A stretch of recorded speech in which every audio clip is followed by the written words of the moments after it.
कृष्ण कन्हैया लाल की जय। श्री सद्गुरु भगवान की जय। गीता ज्ञान महायज्ञ की जय। आउनुहोस् सबै मिलेर पहिली प्रार्थना गरौँ अनि अगाडिको चर्चा।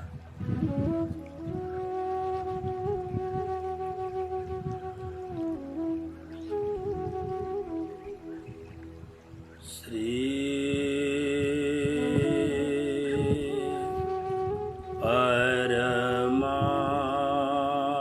परमात्मने नमः। श्री राधा कृष्णाभ्याम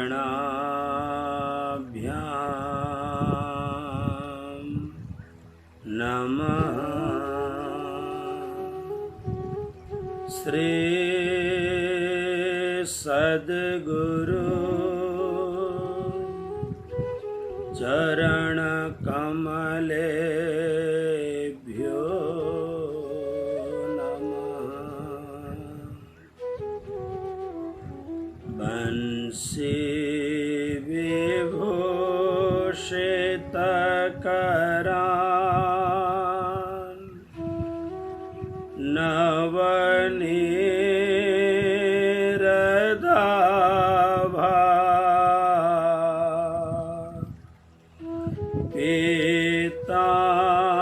पीतांबरा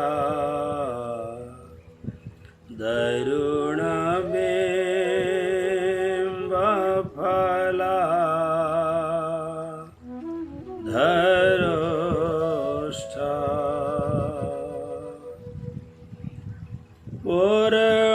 पूर्णेन्दु सौन्दर्यमुखा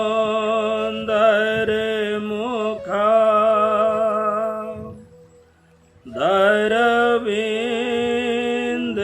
नेत्रा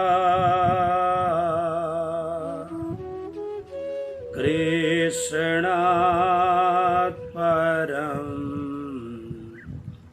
किमपि तत्त्वमहं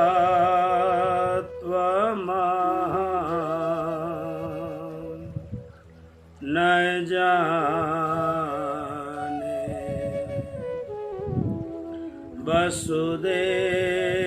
वसुदेवसुतं देवं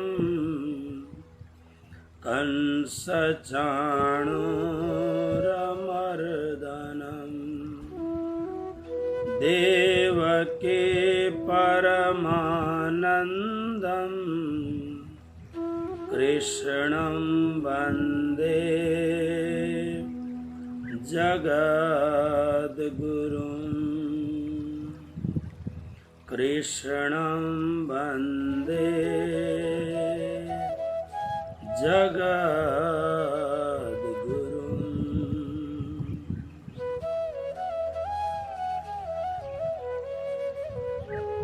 कृष्ण कन्हैया लाल की जय। भिन्न भिन्न स्थान में रहेर परब्रह्म परमात्मा आत्मा का मालिक श्री कृष्ण का दिव्य माधुर्य रसले भरिएको ज्ञानै ज्ञानले भरिएको श्रीमद् भगवत गीता ज्ञान यज्ञ स्वाध्यायमा पाल्नुहुने सम्पूर्ण भक्त वृन्दहरुमा कोटि कोटि प्रणाम। परमहंस पीठ श्री भद्रावतीपुरी धाममा सम्पूर्ण श्रावण महीना भगवानको हिण्डोला सजिन्छ। श्री कृष्णको हिण्डोला गाइन्छ, बीतक कथा हुन्छ। फरक यसपालि खाली यति मात्र छ, बीतक कथा सामूहिक रूपमा नगरेर अनलाइन बीतक कथा हुँदैछ। अरु सबै कुरोहरू निरन्तर अष्टप्रहरको सेवा, भगवानको अब अमावस्या पछि हिण्डोला झुला उत्सव, यो सब कुरो नियमित हुन्छ। आउनुहोस् परमहंस पीठ श्री भद्रावतीपुरी धामबाट प्रस्तुत श्रीमद् भगवद गीता स्वाध्यायमा प्रवेश गरौँ। हिजो हजुरहरूले सुन्नुभएको छ, मलाई लाग्छ 8औं श्लोक होला। भवान् भीष्मश्च कर्णश्च कृपश्च समितिञ्जयः अश्वत्थामा विकर्णश्च सौमदत्तिस्तथैव च। दुर्योधन आफ्ना शिक्षक गुरु द्रोणाचार्यलाई र पितामह भीष्मलाई पनि लक्ष्य गरेर पाण्डव सेना, सुसज्जित पाण्डव सेनाको वर्णन गरेर अनि आफ्नो पनि सेनाको वर्णन गर्दैछन्। मूल रूपमा दुर्योधनको भित्र ईर्ष्या छ, कपट छ, छल छ, जो भगवानलाई बिल्कुल मन नपर्ने कुराहरू दुर्योधनको भित्र छ। तसर्थ तपाईहरूले श्रीमद् भागवतको कथामा सुन्नुभएको छ। तेस्रो स्कन्धको विदुर उपाख्यान गर्दाखेरि अलिकति यो प्रसङ्ग ल्याउने गरेको छ। भगवान श्री कृष्ण शान्ति दूत बनिएर अन्तिममा संसारले दोष लगाउने ठाउँ नहोस् र अन्तिममा पनि यदि सन्धिको प्रस्तावलाई स्वीकार गर्दछ दुर्योधनले भने यो महासङ्ग्राम र यो महासङ्ग्राममा हुने अत्यन्त खून खराबीबाट देश बचोस्, यी ऐतिहासिक योद्धाहरू अकाल मृत्यु नहोस् यिनीहरूको, र भगवान श्री कृष्ण शान्तिदूत बनिएर जानुभयो। बडा सुन्दर रूपक छ त्यहाँ। भगवान श्री कृष्णले ल्याउनु भएको प्रस्ताव अत्यन्त अनुकूल प्रस्ताव थियो। 5 गाउँ मात्र देऊ, तर उसले सुच्यग्रम नहि दास्यामे बिना युद्धेन केशव, म सुईको अग्रभाग जति जमिन पनि युद्ध बिना दिन्न भनेपछि युद्धका लागि ऊ लल्चाइरहेको छ। र भगवान श्री कृष्ण त्यो प्रस्ताव स्वीकृत नभएपछि फर्किन लाग्नुभयो। एकातिर दुर्योधन भन्नाले खाली दुर्योधन मात्र होइन, दुर्योधनको टोटल टिम दुर्योधनसँग छ। भगवान श्री कृष्णको कुनै पनि कुरो मान्न तयार छैन। अलबत्त भगवान श्री कृष्णलाई बन्दी बनाएर जेलमा हाल्न खोज्दछ एउटा। अर्कोतिर भगवान श्री कृष्ण आउँदै हुनुहुन्छ भन्ने जानेपछि अनेक व्यञ्जनहरू बनाएर भगवान श्री कृष्णलाई स्वागत गर्नका लागि पनि तयार छ दुर्योधन। त्यसकारणले त भगवान श्री कृष्णले भन्नुभयो दुर्योधनलाई, दुर्योधन बडा विचित्र स्थिति छ।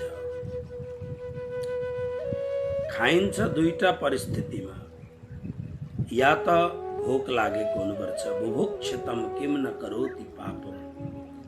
बुभुक्षित यानी भोको मान्छेले अवश्य उसलाई प्रसादको जरुरत छ, भोजनको जरुरत छ।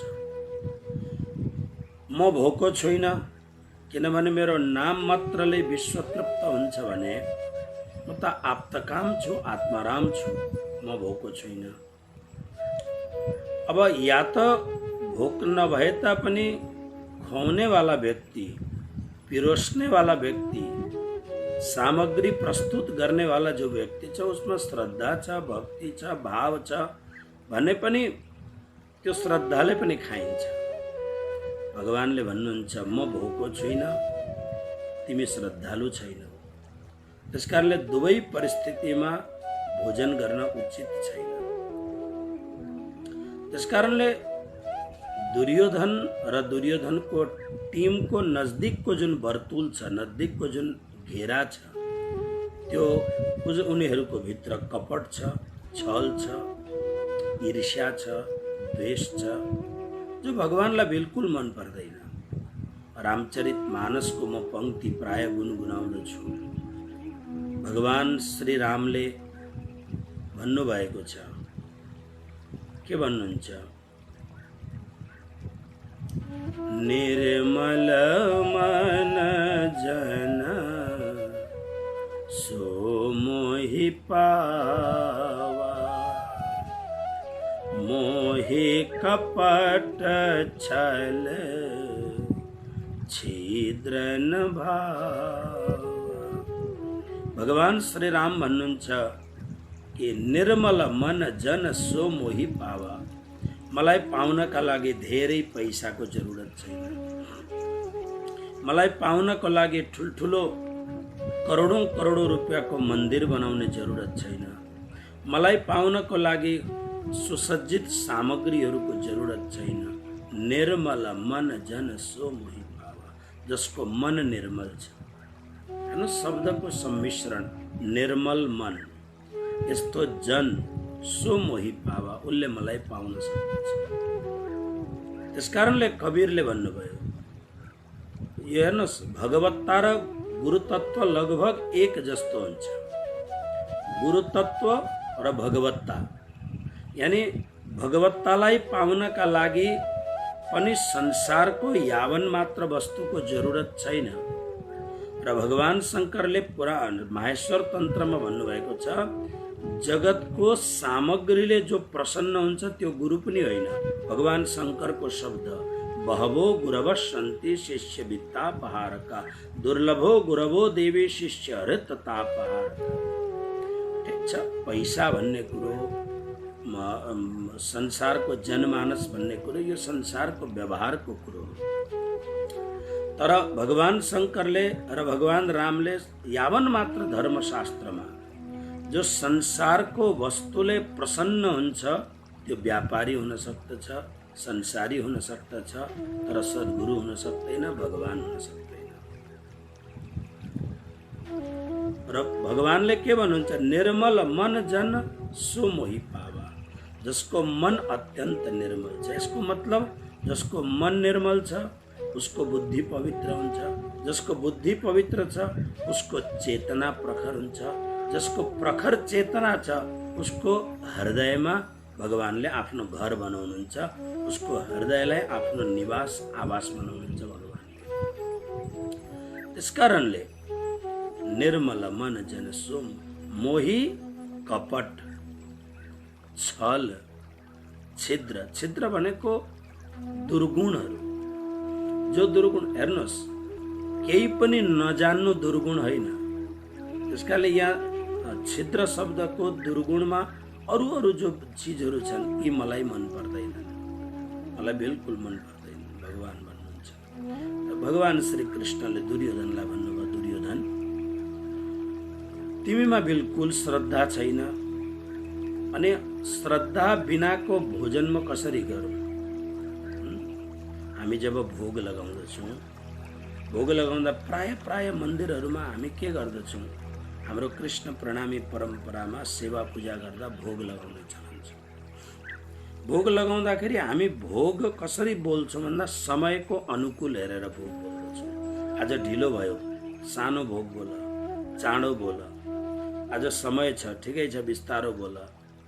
हाम्रो समयको हिसाबले यदि परमात्माको सेवा गर्ने हो भने हामीमा परमात्मा प्रतिको भक्ति श्रद्धा कसरी हुन सक्दछ?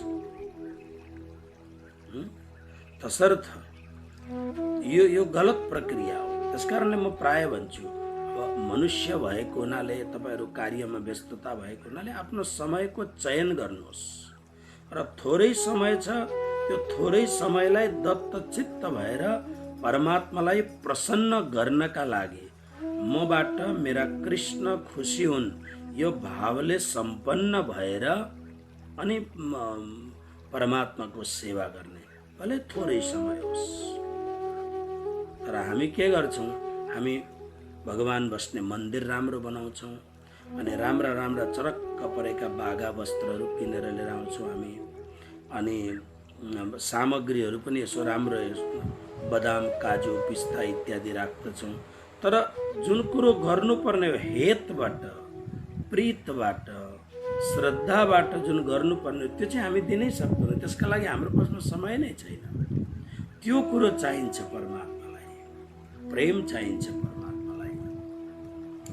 तसर्थ यहाँ अर्जुन दुर्योधन कपटले छलले गुरु द्रोणाचार्यका पासमा गएर आफ्नो कुराहरू बताउँदैछ। र अब आजको प्रसङ्गमा के भन्छ दुर्योधन सुन्नुहोस्। अन्य च श्लोक नम्बर 9 बडो ध्यानले गहराईले यो संस्कृतको उच्चारण गर्ने कोसिस गर्नुहोस्। अन्य च बहवः शूरा मदर्थे त्यक्त जीविताः नाना शस्त्र प्रहरणः सर्वे युद्ध विशारदाः। अहिले यसलाई राम्रो दखल च्याउनुहोस्। अनि पछि म काठमाडौँ आएको बेला, काठमाडौँ आश्रममा म अलिक लामो बसेको बेला संस्कृत गीता प्रशिक्षण क्लास लाउने, ताकि एक एक संस्कृतका श्लोक तपाईहरु उच्चारण गर्न सक्नुहुन्छ। अथवा अलिक दिनपछि यो एकपल्ट गीताको हामी स्वाध्याय पूरा गरौँ, पछि गएर यो आजकल मिट जुम एप्लिकेसनहरू छ, यसबाट पनि हामी क्लास गर्न सक्ने रहेछौँ। आउनुहोस् श्लोक नम्बर 9। अब दुर्योधनले के भन्छ हेर्नुहोस्। अन्य च बहवः शूरा।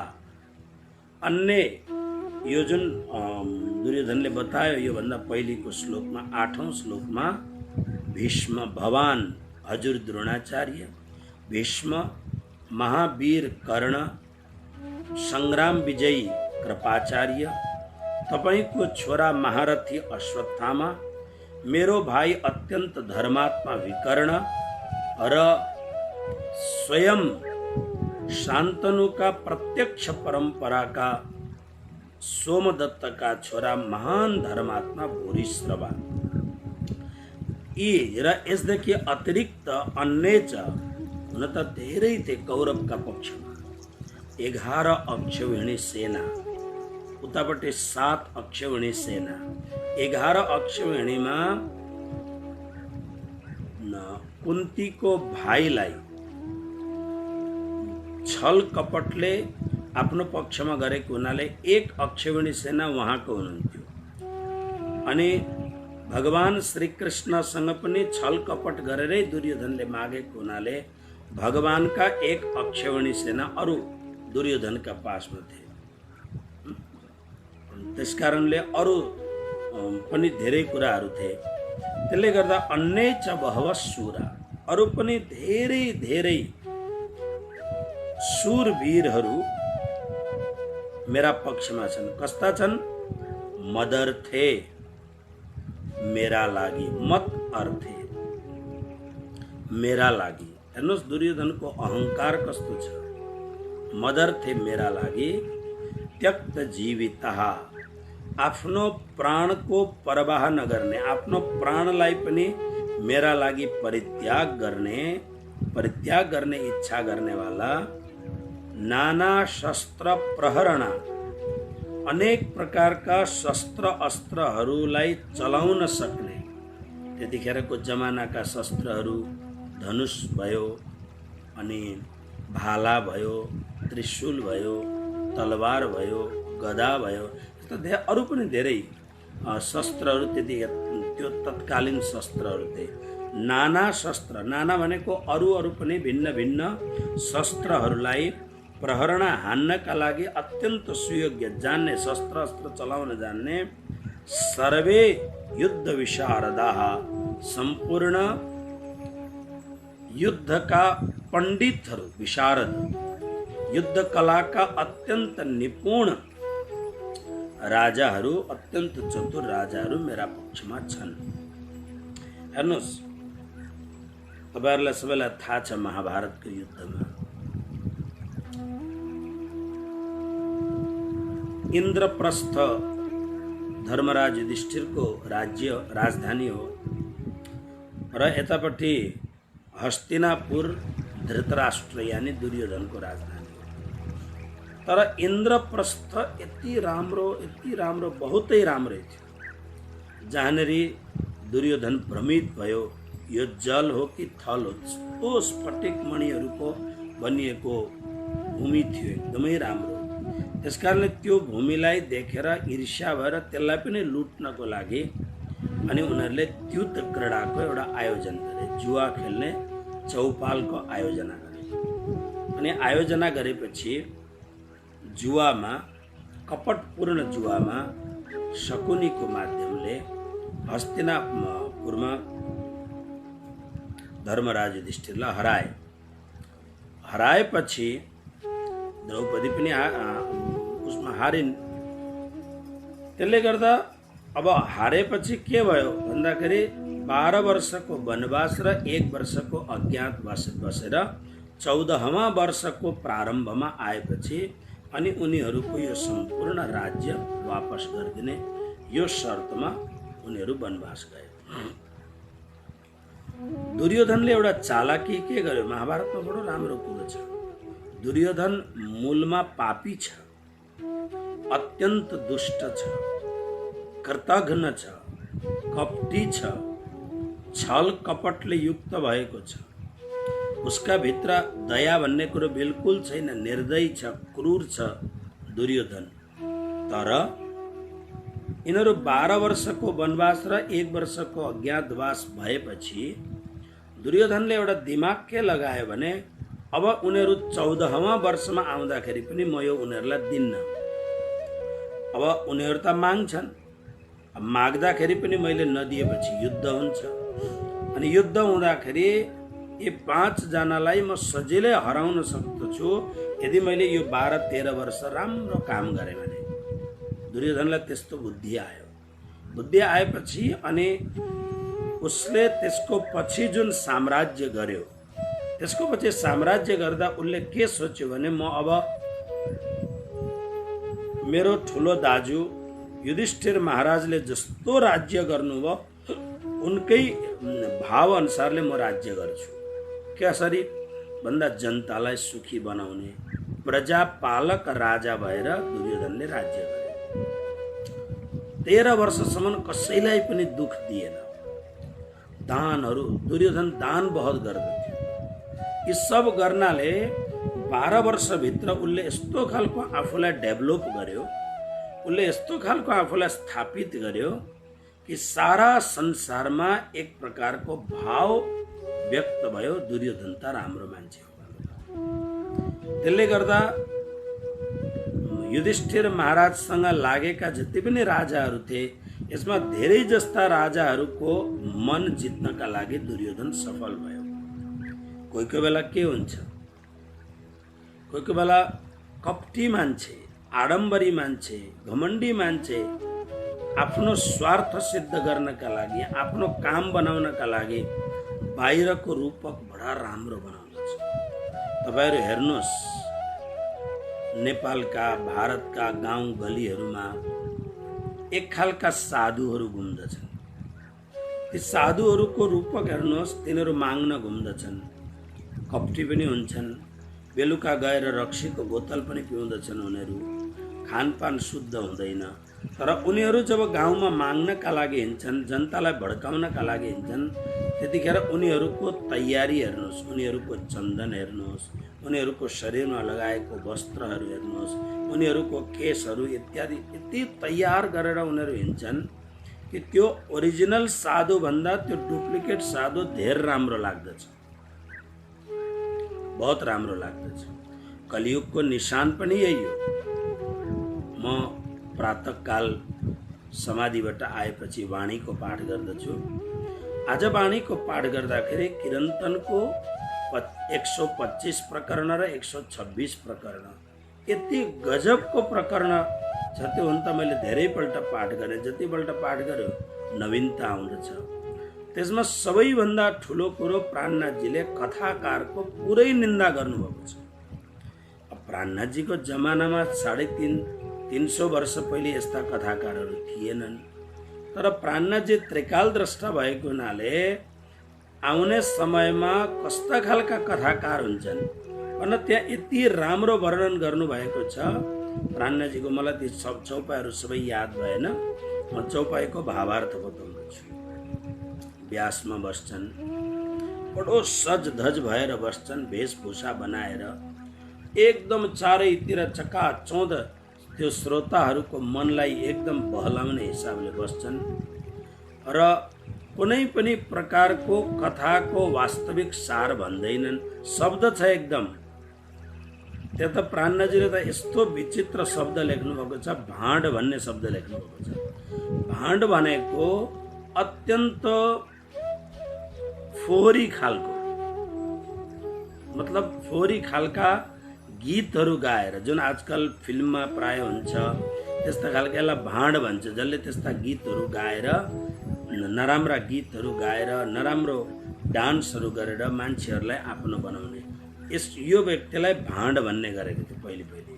प्राणनाथजीले यस्तो कथाकारलाई भाँड भन्नुभएको छ जसमा ज्ञान छैन, खालि दिखावा मात्रै छ। यो कलियुगको निशानी हो भनेर प्राणनाथजीले बडो मिठो कुरो 125वां प्रकरण अनि 126वां प्रकरण किरन्तन।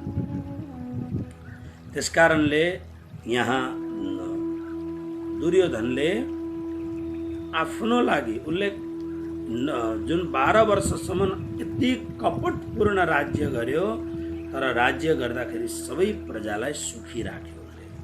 त्यसले गर्दा दुर्योधन राम्रो मान्छे रहेछ भन्ने भ्रममा परेर धेरै राम्रा मान्छेहरू, भूरिश्रवा आदि राम्रा मान्छेहरू दुर्योधनको पक्षमा लाग्यो। पछि पस्ताए, तर एकपल्ट कृत सङ्कल्प भएर लागेपछि गाह्रो भइहाल्छ छोड्नका लागि। यसरी दुर्योधनले भन्दछ कि मेरो लागि प्राण त्याग गर्नका लागि तयार, शस्त्र विद्यामा अत्यन्त कुशल यस्ता हजारौं राजाहरू मेरा पक्षमा छन्, कुशल युद्ध गर्ने व्यक्तिहरू मेरो पक्षमा छन् भनेपछि फेरि अब अर्को कुरो के भन्छ हेर्नुहोस्। द्रोणाचार्य एकदमै चुप हुनुहुन्छ। द्रोणाचार्य ठ्याक्कै बोल्नुहुन्न। नबोलेपछि अनि अब उसले के भन्न थाल्यो, दुर्योधनले अलिकति भीष्म पितामहलाई, गुरु द्रोणाचार्यलाई उक्साउनका लागि यो श्लोक प्रस्तुत गर्दछ। श्लोक नम्बर 10। अपर्याप्तं तदस्माकं बलं भीष्माभिरक्षितं पर्याप्तं त्विदमेतेषां बलं भीमाभिरक्षितं। बहुत सुंदर श्लोक छ, राम्ररी हेर्नुस्।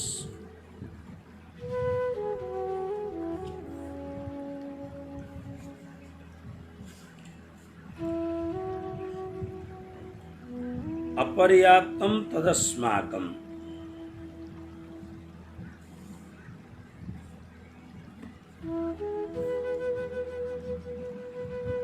अस्माकं अपर्याप्तं तत् अस्माकं, अस्माकं हाम्रो, तत् त्यो बलम सेना, जुन पाण्डवहरूको विजयका लागि सुसज्जित जो हाम्रो सेना छ त्यो अपर्याप्त छ, पर्याप्त छैन। किनकि भीष्माभिरक्षितम, भीष्म अभिरक्षितम, भीष्मबाट अभिरक्षित भएको, भीष्मबाट संरक्षक भएको यो सेना पाण्डवहरूमाथि विजय प्राप्त गर्नका लागि अपर्याप्त भनेको पर्याप्त छैन। तु तर एतेषां यी पाण्डवहरूका इदम यो बलम भनेको सेना पर्याप्तम हाम्रो सेनालाई पराजित गर्नका लागि अत्यन्त पर्याप्त छ। किनकि भीमाभिरक्षितम, भीमद्वारा अभिरक्षित छन्, संरक्षित छन्। अब यसमा अलिकति अर्थमा भिन्नता छ। अपर्याप्तमको अर्थ र पर्याप्तमको अर्थ अलग अलग विद्वानहरूले अलग अलग लेखेका छन्, तर अहिले हामी यही अर्थका लागि उपयुक्त लाग्दैछ। हेर्नुहोस्, गुरु द्रोणाचार्य, जुन पूर्व प्रसङ्ग भइसकेको छ, गुरु द्रोणाचार्य र पितामह भीष्म युद्ध गर्दैछन् दुर्योधनको तर्फबाट। तर उनीहरूलाई नितान्त रूपमा थाहा छ हाम्रो सेना अवश्य हार्छ। युद्ध हुनुभन्दा पहिले गीताको अन्तिम श्लोकमा सञ्जयले धृतराष्ट्र महाराजलाई आफ्नो मन्तव्य सुनाएको छ। बहुत राम्ररी सुना अन्तिममा, किनभने ऊ परम धर्मात्मा भएको हुनाले निडर भएर आफ्नो कुरो, ऊ चाटुकार थिएन, जी हजुरी गर्ने थिएन ऊ व्यक्ति। त्यस कारणले धृतराष्ट्रलाई अन्तिममा युद्ध हुनुभन्दा पहिले उसले सुनाइदियो। ऊ के भन्दछ भने, यत्र योगेश्वरः कृष्णो यत्र पार्थो धनुर्धर। हे धृतराष्ट्र महाराज, जहाँ योगेश्वर भगवान श्री कृष्ण हुनुहुन्छ, जहाँ नर स्वरूप स्वयं अर्जुन छन्, निश्चित रूपमा त्यहाँ श्री, विजय र ऐश्वर्यको प्राप्ति आपसे आप हुन्छ। यो कुरो धर्मात्मा जति सम्पूर्ण राजाहरूलाई थाहा थियो। दुर्योधन आदि गरेका अत्यन्त घमण्डी पापीहरूले यो कुरोलाई इग्नोर गरे, उनीहरूले उपेक्षा गरे। तर दुर्योधनका पक्षका जो धर्मात्मा राजाहरू छन्, उनीहरू परिबन्धमा परेर दुर्योधनका पक्षमा युद्ध गर्दैछन्। तर उनीहरू नितान्त रूपमा यो कुरो जान्दछन्, जुन पक्षमा हामी, जुन खेमामा, जुन पक्षमा हामी युद्ध गर्दैछौँ, यो पक्ष कुनै पनि हालतमा जित्न सक्दैन। किन धर्मात्माहरूलाई थाहा छ भगवान श्री कृष्ण कुनै मान्छे हुनुहुन्न। भगवान श्री कृष्ण त साक्षात अनन्त कोटि ब्रह्माण्ड नायक मानवको आकृतिमा आउनुभएको छ, जसको दरबारमा ब्रह्मा शङ्कर आदि पनि प्रभुको दर्शन गर्नका लागि द्वारकापुरीमा नितान्त प्रतिदिन हाजिरी लगाउँदछन्। त्यो परमात्मा जसको पक्षमा हुनुहुन्छ, चाहे हाम्रा पक्षमा सेना धेरै किन नहोस्, तर यी धेरै सेनाले केही पनि गर्नेवाला छैन। त्यसकारणले दुर्योधनको पक्षमा 8, 9, 10, 11 चार अक्षौहिणी सेना, यानी लाखौं सेना धेर थिए। तर लाखौं सेना धेर भए तापनि सेनाको भित्र एउटा खुसफुसाहट थियो, सेनाको भित्र एकता थिएन, सेनाको भित्र एउटा असन्तोषको भावना थियो। उदाहरणको लागि हेर्नुहोस्, पितामह भीष्म बार बार दुर्योधनलाई भन्नुहुन्थ्यो, सन्धि नै सबैभन्दा ठुलो राम्रो कुरो हो। यो धृतराष्ट्रलाई पनि भन्नुभयो, गुरु द्रोणाचार्यले पनि भन्नुभयो, कृपाचार्यले पनि भन्नुभयो, र यस्ता धर्मात्मा अरू अरू राजाहरूले स्वयं आफ्नो भाइ दुर्योधनको भाइ विकर्णले पनि भनेको थियो कि यो युद्धमा हामी जित्न सक्दैनौँ, किनभने त्यो पक्षमा स्वयं नारायण कृष्ण विराजमान हुनुहुन्छ। त्यसकारणले हामी युद्ध नगर्नु सबभन्दा राम्रो हो। तर दुर्योधनको अहङ्कार र दुर्योधनको नजदिकमा भएका जुन अहङ्कारी साथीहरूले गर्दा दुर्योधनले कहिल्यै पनि यो कुरो बुझ्न सकेन, बुझ्ने उसको क्षमता नै थिएन। त्यसले गर्दा दुर्योधनको पक्षमा जो राजा महाराजाहरू थिए, जो सेनाहरू थिए, सेना नायकहरू थिए, उनीहरूमा एक मत थिएन, धर्मराहट थियो, अलिकति एकता थिएन एकदम। त्यसकारणले भीष्मद्वारा रक्षित भन्नुको अर्थ यहाँ के छ भने, भीष्म स्वयं नै भित्रबाट पाण्डवलाई चाहन्छन्, बाहिरबाट मसँग मेरो पक्षमा युद्ध गर्दछन्। त्यसरी नै श्रीकृष्णबाट आएका जुन एक अक्षौहिणी सेना छन्, अब उनीहरूको मालिक त कृष्ण हुन्। सामने विरोधी पक्षमा आफ्नो मालिक कृष्ण हुनुहुन्छ र कृष्णको विरोधमा उनीहरू जाँगर लगाएर युद्ध गर्छन्, उनीहरूले हुनै नसक्ने कुरो। त्यसरी नै युधिष्ठिर आदिका जुन मामा हुनुहुन्थ्यो शल्य, उनले युद्ध त गरे दुर्योधनको पक्षमा, किनभने दुर्योधनले कपटपूर्ण भावले उनलाई आफ्नो पक्षमा बनाएको थियो। अब पक्षमा युद्ध त गर्न पर्यो, तर मन त पाण्डवको पक्षमा छ, आशीर्वाद पाण्डवको पक्षमा छ। महाभारतमा तपाईहरूले कर्णलाई सेनापति बनाएपछि अरू सबै सेनापतिहरू मरे अनि सेनापतिहरू मरेपछि कर्णलाई जब सेनापति बनायो दुर्योधनले, अनि कर्णले महाराज शल्यलाई आफ्नो सारथी बनायो, साह्रै कृष्ण जस्तो सारथी। त्यसले तर उनले सारथी रहेपछि एउटै काम मात्रै धेरै गरे, उनले कर्णको मनोबल तोड्ने। त्यसकारणले भले त्यो पक्षमा गएर युद्ध गर्न सकेनन् उनीहरूले, तर जो व्यक्ति यस्ता थिए यो पक्षमा रहेर यही पक्षको सैनिक मनोबल तोड्ने भरपूर प्रयास गरे। त्यसकारणले दुर्योधन भन्दछन्, भीष्मद्वारा अभिरक्षित हाम्रो प्रबल सेना भए तापनि मलाई भरोसा यस्तो छैन कि हाम्रो सेनाले जित्न सक्दछ। तर सानो सेना भए तापनि भीमद्वारा रक्षित जुन सेना छ यसमा एक मत छ, कसैमा बेमत छैन। किनभने युद्ध सुरु हुनुभन्दा पहिले युधिष्ठिर महाराजले घोषणा गरिदिनु भएको छ, अहिले पनि समय छ, युद्धको बिगुल बजोस्, युद्धमा शङ्खनाद होस्, युद्धको सेनापतिहरूले घोषणा गरून्। त्योभन्दा पहिले मेरो सेनामा यदि कुनै यस्ता खालका व्यक्तिहरू छन् जसलाई त्यो सेनामा गएर युद्ध गर्न चाहन्छु भन्ने छन् भने एकदम सहर्ष खुसीका साथमा मेरो सेनाको त्याग गरेर जान सक्नुहुन्छ। त्यो सेनामा कोही छ भने उनीहरू पनि मेरो सेनामा आउन सक्दछन्। कस्तो धर्म युद्ध थियो। अथवा म यो युद्ध गर्न चाहन्न भनेर विदुर जस्तो अथवा बलरामजी जस्तो त्यसलाई क्विट गरेर, यानी युद्धलाई नै छोडेर म त यो सब झन्झटमा पर्दिनँ भन्ने लाग्छ भने वो जान पनि सक्दछ। युधिष्ठिरले यस्तो घोषणा गरिदिएको थियो।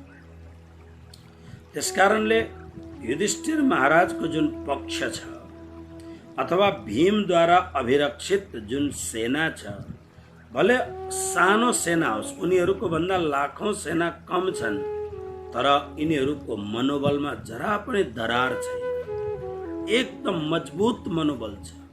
एक छन् उनीहरू र आफ्नो प्राण धर्मका लागि उत्सर्ग गर्नका लागि, आफ्नो प्राण धर्म पक्षको लागि समर्पित गर्नका लागि उनीहरूलाई कुनै पनि असम्मत नभएका होइनन्, उनीहरू असम्मत भएका छैनन्। उनीहरू एक भाव छ, युद्ध गर्नु छ, धर्मका लागि युद्ध गर्नु छ, धर्मराज युधिष्ठिरका लागि युद्ध गर्नु छ, कृष्णका लागि युद्ध गर्नु छ। यो भनेर पितामह भीष्म आदिको यो कुरो भनेर दुर्योधनले आफ्नो असमर्थताको मनमा जुन धकमक हुँदैछ उसलाई यो कुरो प्रकट गरेछ। आउनुहोस् 11वां श्लोक नम्बर 11। अयनेषु च सर्वेषु यथा भागमवस्थिताः भीष्ममेवाभिरक्षन्तु भवन्तः सर्व एव हि। अब पितामह भीष्मलाई द्रोणाचार्यलाई जे पनि उनले भन्यो, तर द्रोणाचार्य धेरै बोल्नु भएन, केही पनि। द्रोणाचार्यको खुशामद गर्यो। द्रोणाचार्य चालाकीपूर्ण ढङ्गले द्रोणाचार्यको भित्र पाण्डव पक्षप्रति ईर्ष्या द्वेष जगाउने कोसिस गर्यो, तर द्रोणाचार्य बिल्कुल टस मस भएनन्। आफ्नो जुन उनी मुद्रामा छन् बस उनी छन्। अनि भीष्म पितामहको छेउमा गएर नजदिकै छे उनीहरू।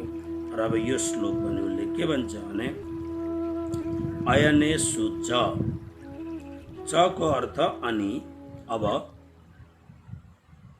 एउटा बाहिरको भित्रबाट श्रद्धा भएर भक्ति भएर प्रेम भएर भनेको होइन, खालि बाहिर के भन्छ भवन्तः सर्वे एव। अब जति पनि सेना नायकहरू छन् ठुल्ठुला, उनीहरूलाई लक्ष्य गरेर उनीहरूलाई सम्बोधन गरेर दुर्योधन, किनभने त्यो सम्पूर्ण पक्षको राजा त दुर्योधन हो, कारणले सबैलाई आज्ञा दिँदैछ। के भन्छ भवन्तः सर्वे एव, तपाईहरू सबैजना नै, सर्वेषु अयनेषु, तपाईहरू सबैजना सर्वेषु सम्पूर्ण अयनेषु भनेको युद्धको मोर्चामा यथाभागम आफ्नो आफ्नो स्थानमा, यथाभागम जसलाई जहाँ पूर्व पश्चिम उत्तर दक्षिण जुन व्यूहको ढङ्गले जुन भाग लगाइएको छ, आफ्नो आफ्नो ठाउँमा भाग लगाएको ठाउँमा अवस्थितता दृढताले तपाईहरू उभिनुहोस्, दृढताले आफ्नो भागलाई मजबुत बनाउनुहोस्। किनकि तपाईहरूले गर्नुपर्ने मुख्य कुरो के छ भने भीष्मम एव अभिरक्षन्तु। तपाईहरूले सम्पूर्ण प्रकारले भीष्मको नै रक्षा गर्नु, भीष्म पितामहको नै अभिरक्षन्तु। रक्षन्तु भनेको रक्षा गर्नु पर्दछ, तर अभि उपसर्ग लगाएपछि के भयो? उपसर्गेण धत्न, उपसर्गेण धात्वर्थो बलादन्यत्र नीयते। प्रहार हार संहार विहार परिहार। उपसर्ग रक्षन्तु भने भीष्म पितामहको रक्षा गर्नु, तर अभिरक्षन्तुको अर्थ हो चारैतिरबाट ध्यान राख्नु भीष्म पितामहको रक्षा गर्नमा। कारण के छ भन्दाखेरि पितामह भीष्म हृदयबाट आफू जित्नै चाहनुहुन्न। त्यसकारणले महाभारतमा हेर्नुहोस्, जब युधिष्ठिर प्रणाम गर्न आउँछन्, विजयको आशीर्वाद दिन्छन् यी महापुरुषहरूले। अर्जुन प्रणाम गर्न आउँछन्, यी महापुरुषहरूले विजयको आशीर्वाद दिन्छन्। तर दुर्योधन आदि आएर प्रणाम गर्दाखेरि चिरञ्जीव भव अथवा अरू प्रकारको, तर विजयी हुने आशीर्वादै दिँदैन। कारण उनीहरूलाई थाहा छ हामी जुन पक्षमा छौँ यो कमजोर पक्ष छ। हेर्नका लागि धेरै छन् तर हाम्रो पक्ष कमजोर छ। र भीष्म पितामह मनबाट पाण्डवहरूसँग हुनुहुन्छ, तर वचन हारेको हुनाले, वचन दिएको हुनाले कौरवको पक्षमा यानि हस्तिनापुरको पक्षमा युद्ध गर्दै हुनुहुन्छ पितामह भीष्म।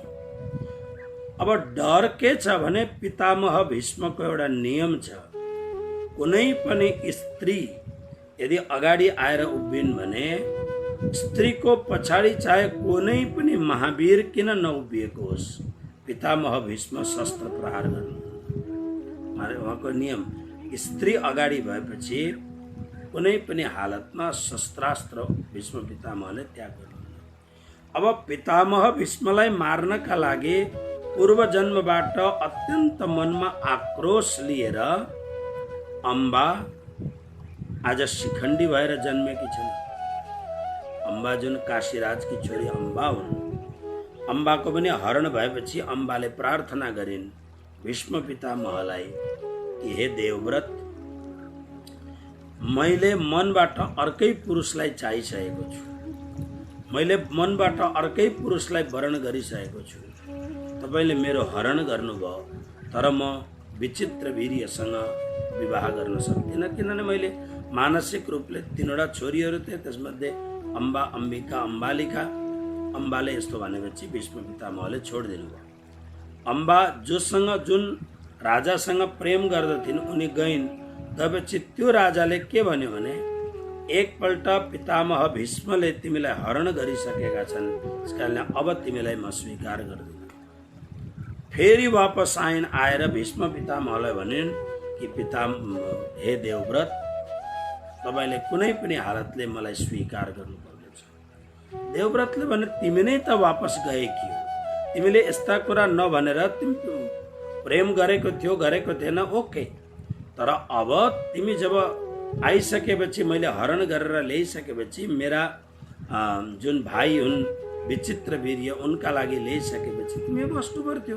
तर तिमी स्व इच्छाले गयौ अनि आफै भन्न थाल्यौ तिमीले मैले त मनले अर्कालाई वरण गरिसकेको छु, तिमी गइसकेको छ, अब हामीले कसरी स्वीकार गर्ने? विचित्र वीर्यलाई कसरी मैले?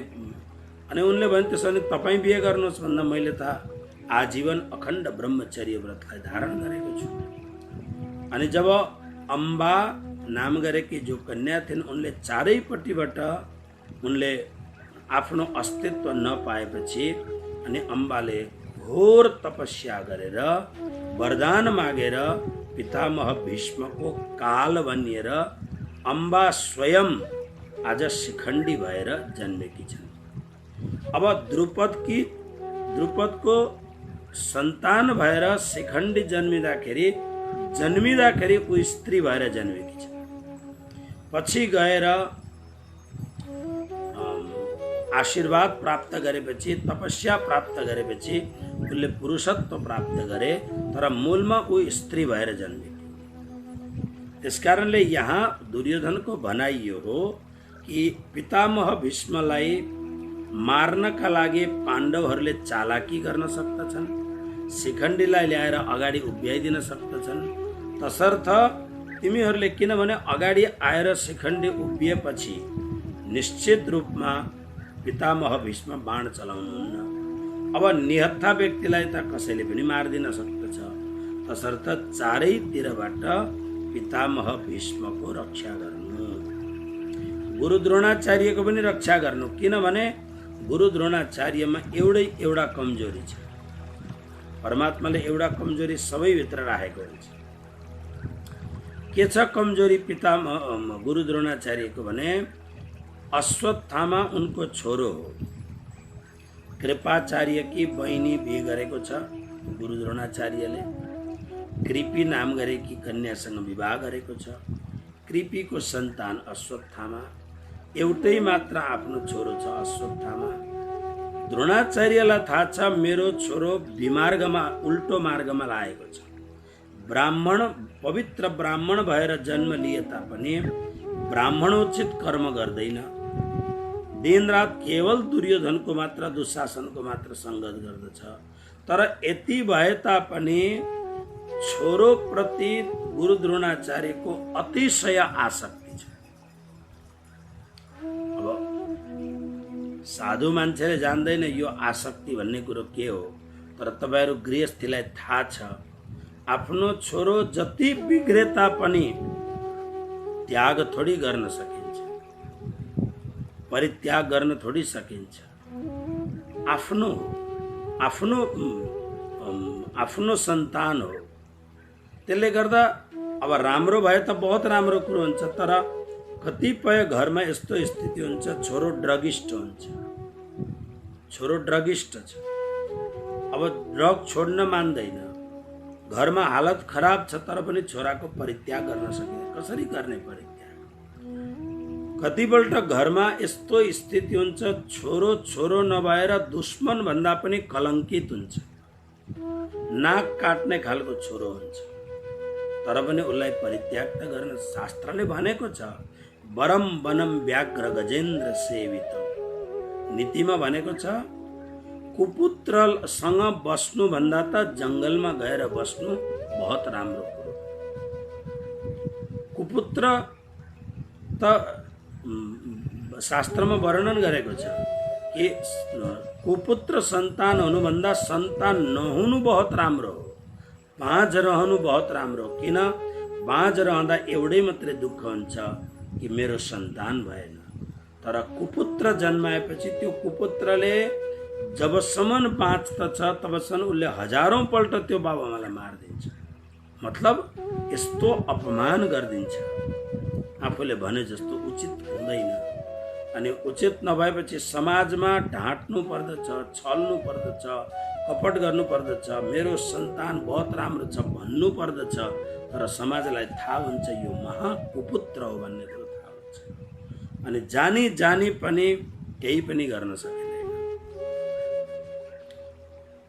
त्यसकारणले अश्वत्थामा कुपुत्र भए तापनि अश्वत्थामाको प्रति द्रोणाचार्यको अतिशय पुत्र मोह छ। यसरी नै धृतराष्ट्रलाई पुत्र मोह छ। महाभारतको युद्धको एउटा प्रमुख विषय हो मोह, पुत्र मोह। अनि त्यसकारणले गुरु द्रोणाचार्यलाई यदि मार्नु छ भने पुत्र मोहलाई इस्तेमाल गर्नुपर्छ। त्यसकारणले दुर्योधनले भन्दछ पितामह भीष्मलाई सबैतिरबाट रक्षा गर, किनभने पितामह भीष्म आफू एक्लो मरेनन् र उनी युद्धमा डटिरहे भने कसैले पनि विश्वमा कसैको पनि ताकत छैन पितामह भीष्मलाई जित्न सकोस्, गुरु द्रोणाचार्यलाई जित्न सकोस्। त्यसकारणले चारैतिरबाट पितामह भीष्मको रक्षा गर्नु। अभिरक्षन्तु, चारैतिरबाट रक्षा गर्नु। तपाईहरू पितामह भीष्मको रक्षा गर्नुहोस्। पितामह भीष्म निर्द्वन्द भएर निर्भय भएर युद्ध गरेर पाण्डवको सेनालाई गाजर मुला काटे झैँ साफ बनाइदिनुहुन्छ। मेरो जित भइहाल्छ। यो कपटपूर्ण भावनाले दुर्योधनले कुरो गर्दैछ। अनि दुर्योधनको भित्र अलिकति डर जस्तो पनि छ। विद्वानहरूले, गीताका विद्वानहरूले भन्दछन् दुर्योधनको भित्र यो सब कुराको प्रसङ्गले यो प्रसङ्गलाई मनोविज्ञानको दृष्टिकोणले हेर्दाखेरि दुर्योधन महावीर थियो, बहुत वीर। तर वीर भए तापनि उसको भित्र एउटा अलिकति अप्ठ्यारोपन, बा म जित्छु अथवा जित्दिनँ, यो धुकछुक थियो उसको भित्र। कारण के हो भन्दा गीताका विद्वानहरूले भन्दछन् जसको भित्र पाप हुन्छ, जसको भित्र कपट हुन्छ, जसको भित्र अन्याय हुन्छ, निश्चित रूपमा ऊ भित्रबाट अवश्य डराएको हुन्छ। तपाईहरु हेर्नुहोस्, प्राय अब अहिलेको त व्यवस्था ठिक छ, तर हामी के सुन्दछौँ भन्दा पूर्वका राजाहरू, पहिलेका राजाहरू भेष बदलेर राति राति प्रजाहरूको दुःख र सुखको हिसाब किताब गर्नका लागि गाउँ घरमा घुम्दथे भन्ने हामीले धेरैपल्ट सुनेका छौँ इतिहास। पहिलेका राजाहरूलाई आजको जस्तो धेरै डर थिएन। अहिले पनि सिंहको जस्तो हृदय भएका मान्छेहरू छन्, तर अहिलेको परिस्थिति टेररिजमले गर्दा अलिकति अप्ठ्यारो पनि छ। तर तपाईँ हेर्नुहोस्, प्राय धर्म सत्ताको मान्छेलाई बिल्कुल डर हुँदैन। धर्म सत्ताको जो मान्छे हुन्छ, यानी अध्यात्मले आप्लावित भएको अध्यात्म जीवन, जसको जीवनमा अध्यात्म छ, त्यो व्यक्तिलाई कालको पनि डर हुँदैन। मान्छेको त डरै छोड्नुहोस्। त्यसकारणले ऊ वनमा होस्, चाहे नदीको तटमा होस्, चाहे जनसमाजमा होस्, ऊ निर्द्वन्द भएर विचरण गर्दछ। भगवान आदि शङ्कराचार्य भन्छ निर्द्वन्द भएर ऊ विचरण गर्दछ। उसलाई कुनै चौकीदारको जरुरत छैन, पहरेदारको जरुरत छैन, उसलाई बडीगार्डको जरुरत छैन। ऊ मस्त छ, आनन्दित छ। तर अरू सत्ताहरूको व्यक्तिहरूलाई हेर्नुहोस्, जो सम्पत्ति रूपी सत्ता, धेरै सत्ता प्राप्त गरेको छ, अथवा राजनैतिक सत्ता जसले प्राप्त गरेको छ, सामाजिक सत्ताको माथि जो पुगेको छ, उनीहरूलाई डर हुन्छ भित्र, कसैले केही गरिदिन्छ कि भनेर। मैले न्युजमा हेर्दै थिएँ, तथाकथित केही मान्छेहरू अझै धेरैभन्दा धेरै सिक्युरिटी जम्मा गरेर आफूलाई बचाउन चाहन्छन्। कारण जीवनमा यति अधर्म गरेको छ, जीवनमा यति पाप गरेको छ, जनतालाई यति ठगेको छ, राम्रा राम्रा कुरा भनेर भोट बटुलेर सत्तामा पुग्यो। अनि पछि सत्तामा पुगिसकेपछि हामी तिमीहरू सबैलाई बाँडचुँड गरेर खान्छौँ भनेर सत्तामा पुग्यो। साम्यवादको नीति अपनाएर सत्तामा पुगेपछि यी सबै केवल व्यर्थको प्रलाप मात्रै हुन्छ, सबै आफ्नै गोजी मात्रै भर्न जान्छन्। तर जुन सेना, जुन मान्छेहरूको आधारमा यो सत्ता उनीहरूले पाएका छन्, त्यो जनता त त्यस्तै दुखी हुन्छ, त्यस्तै अपाहिज हुन्छ, त्यस्तै तकलिफमा हुन्छ। त्यसकारणले उनीहरूले आफूले गरेको अधर्म, अन्याय, पापले गर्दा उनीहरूको भित्र डर नितान्त रूपमा हुन्छ। तर वास्तविक धर्मसत्ताको अर्थ कुनै सत्तालाई मैले भनेको होइन।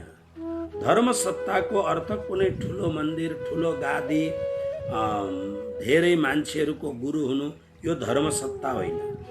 धर्मसत्ता हो जसको हृदयमा पूरा रूपले धर्म भरिएको छ, अध्यात्मको जीवन छ, केही मतलब छैन मुझे मेरी मस्ती कहाँ लेके आई।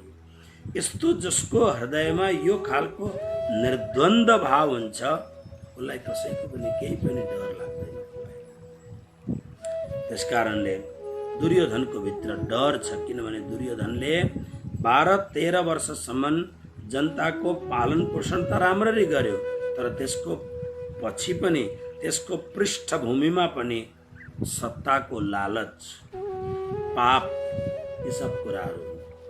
र अब आउनुहोस्, पितामह भीष्मका लागि प्रशंसाका यी शब्द भनेपछि पितामह भीष्मले विचार गर्नुभयो, आखिर पितामह भीष्म उनी त त्यो स्थितिमा छन्, युधिष्ठिर, भीम, अर्जुन सबैलाई प्रेम पितामह भीष्म गर्छन् भने दुर्योधन आदि प्रति पनि उत्तिकै प्रेम छ। तर उत्तिकै प्रेम भए तापनि दुवैमाथिको तराजु त विवेकको तराजुले तौलिएको छ, को कस्तो छ भन्ने। तर अब यो पक्षमा युद्ध गर्न यो पक्षको सेनापति भएपछि अब यो पक्षको राजालाई त प्रसन्न गर्नै पर्छ भनेर यो 12वां श्लोक हेर्नुहोस्। तस्य सञ्जनयन् हर्षं कुरु वृद्ध पितामह सिंहनादं विनद्योच्चै शंखं दधमौ प्रतापवान्। तस्य त्यो दुर्योधनको हर्षम, हृदयमा हर्ष प्रकट होस्। यहाँ हर्ष शब्दको अर्थ आनन्द होइन नि, दुर्योधनलाई आनन्द दिने कुरै आउँदैन, तर कमसेकम युद्धको समयमा दुर्योधन भित्रबाट निराश नहोस्, हताश नहोस्, उसको भित्र केही खुसियाली आओस्, यो भावलाई प्रकट गर्नका लागि हर्ष शब्दको प्रयोग गरेका छन्। त्यो दुर्योधनको हृदयमा हर्ष प्रकट गर्नका लागि, केही सुख प्रकट गर्नका लागि, सञ्जनयन प्रकट गर्नका लागि कुरुवृद्ध, कौरवका सबैभन्दा बुढा, हुन त कौरवका बुढा त इतिहासमा बाल्लिक पनि थिए, तर अब यहाँ प्रस्तुत छन् भीष्म, त्यसकारणले भीष्मकै नाम आउँछ।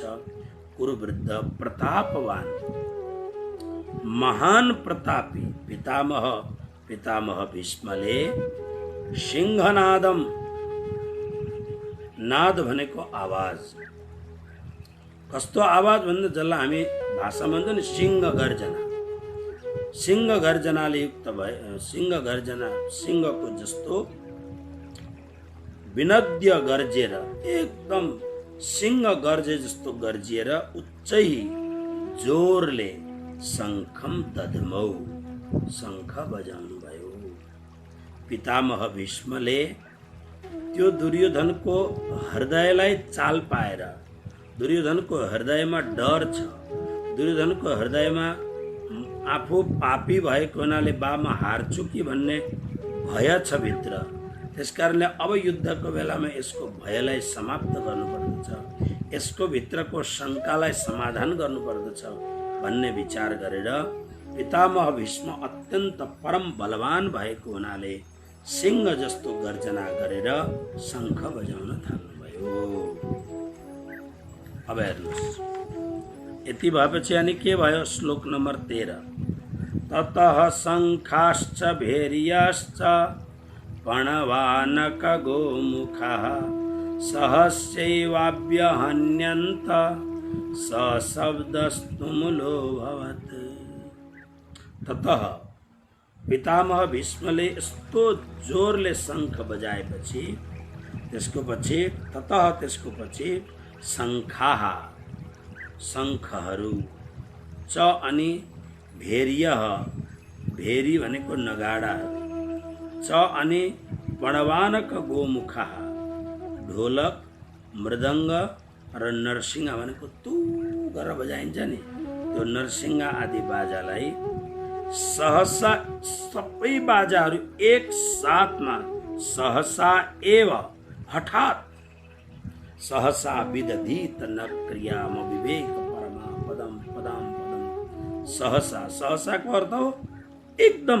पितामह भीष्मले शङ्ख बजाउनु भयो, इशारा भयो, इशारा भएपछि अब कौरव पक्षमा यी सबै युद्धको लागि तेज, युद्धको लागि जोस बढाउनका लागि, शौर्य बढाउनका लागि यी सबै प्रकारका बाजाहरू बजाउने जो नियुक्त गरिएको थियो ती सबैले हठात एकैपल्टमा अभ्यहन्यन्त यी बाजाहरू बजे।